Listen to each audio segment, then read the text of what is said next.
할렐루야. 오늘은 2월 6일 월요일입니다. 오늘 우리에게 주신 하나님 말씀은 마태복음 8장 25절과 26절의 말씀입니다.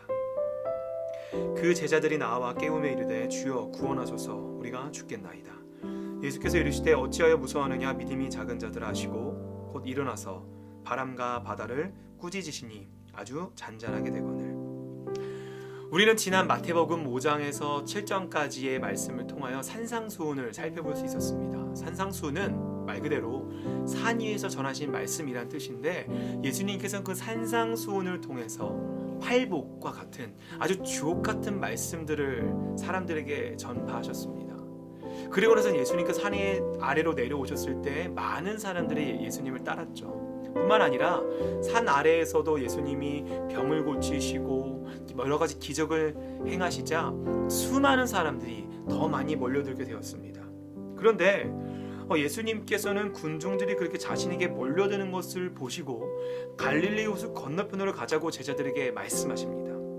왜 예수님은 호수 건너편으로 가자고 하셨을까요? 당시 갈릴리 지역의 사람들은 많은 병으로 인해서 어려움을 겪는 사람들이 많았습니다. 실제로 그들은 많은 혜택을 받지 못했고, 특히 가난한 자들이라면 이 질병 때문에 많은 고생을 했었죠. 하지만 예수님께서 나타나셔서 그들에게 병을 치료해 주시고 그들에게 많은 기적을 행하시사 그들은 예수님을 따르게 되었는데, 그때 예수님을 따르면서 또 그들 마음속에 또 다른 희망과 또 다른 기대가 생기게 되었습니다. 바로 우리를 이렇게 질병에서 고쳐줄 수 있는 분이라면, 우리를 배고픔에서 벗어나게 해줄 수 있을 것이고, 또한 이렇게 기적을 행하시는 분이라면 우리를 로마의 압제에서도 구해줄 수 있을 것이라고 하는 기대가 생기게 된 것이지요. 그 절망 가운데서 군중이 그토록 찾고 기다리던 희망을 이 예수님에게 발견한 겁니다. 이 예수님이라면 우리들이 겪고 있는 이 모든 문제들을 해결해 줄 수 있을 것이라고 기대한 것이지요. 특히나 그때 귀신 들린 자들은 아무런 혜택을 받지 못하는 소외된 자들 중에 소외된 자였습니다. 그런 귀신들을 쫓아내주는 예수님이 사역을 행하실 때 사람들은 그 기대가 한없이 커졌죠. 하지만 예수님은 군중들이 바라는 그런 메시아가 아니었습니다.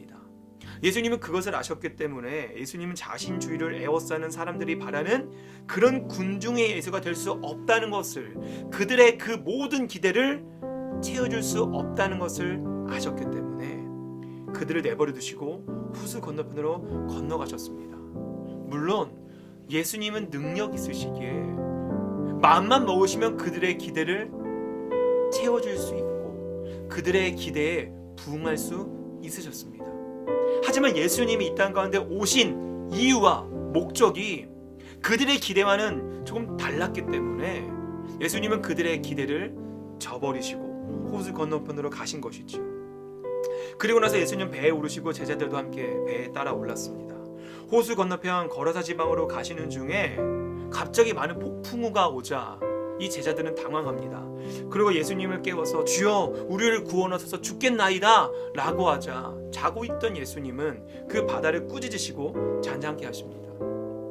여러분, 만약에 이 제자들이 예수님을 온전히 제대로 믿었다면 예수님과 함께 하시기에 이런 폭풍우 속에서도 아마 담대할 수 있었을지 모릅니다. 그러나 이들은 이 폭풍우가 당황스러웠습니다. 두려웠습니다. 왜였을까요? 그 제자들조차 군중들이 말하던 예수님에 대한 기대를 갖고 있었기 때문입니다. 제자들도 이 예수님이 함께라면 자신들에게 어려움이 오지 않을 거야, 아무 문제나 풍랑 없는 아주 평탄한 삶을 살게 될 거야 라는 기대가 있었지만, 정작 풍랑이 찾아오자, 폭풍우가 찾아오자 그들은 당황했고 두려움에 떨었던 것이었습니다.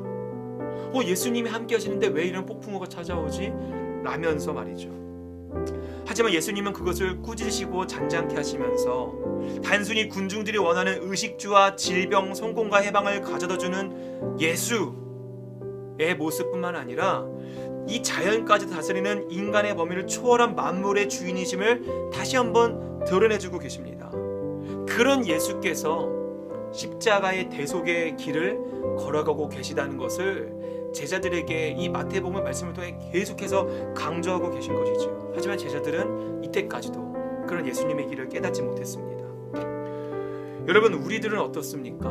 우리들도 때론 예수님을 믿고 따른다고 말하면서 예수님에게 기도하고 나아갈 때 우리들의 필요를 채워주시고 우리를 평탄케 하시고 형통케 하시는 그런 예수님을 우린 기대하고 있지 않습니까? 네, 여러분, 예수님은 그럴 능력이 계시고 때는 우리에게 그런 축복도 허락해 주시는 분이십니다.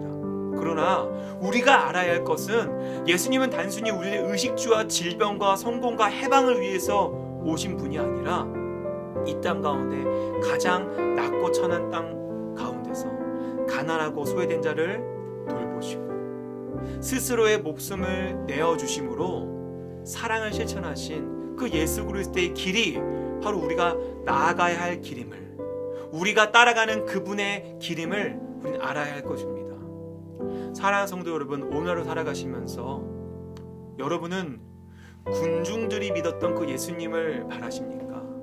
아니면 진정한 십자가 위에 달려가셨던 십자가 위의 예수님을 바라보고 계십니까? 혹시나 우리들 마음속에 그 군중들이 바랬던 것처럼 우리들의 의식주와 우리들의 성공과 우리들의 형통함을 책임져 주시는 예수님만을 바라보고 있었다면 그 마음을 내려놓고 예수님 시선에 닿아 있었던 가난하고 소외된 자들, 그리고 우리들의 이웃들, 그리고 이 아픈, 이 죄로 물든 이 세상을 향한 안타까움을 우리들도 볼 수 있길 간절히 소망하며 오늘 하루 묵상할 수 있는 저와 여러분 되시길 주님의 이름으로 축복합니다. 기도하겠습니다. 하늘에 계신 우리 아버지여, 이름이 거룩히 여김을 받으시오며 나라가 임하시오며 뜻이 하늘에서 이루어진 것 같이 땅에서도 이루어지이다.